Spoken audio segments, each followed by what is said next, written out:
Ақтөбе қаласының номер 39-шы орта мектебі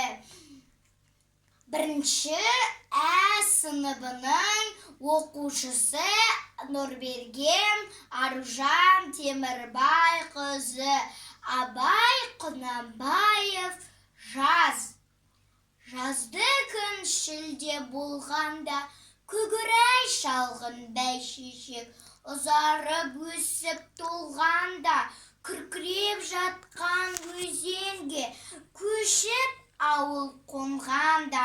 шұрқырап жатқан жылқының шалғынан зоны қылтылдап, ат айғырлар биелер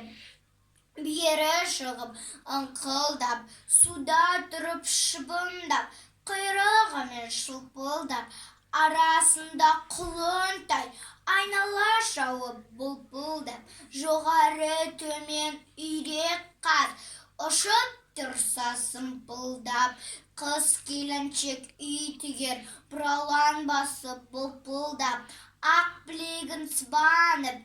әзілдесіп сыңқылдап,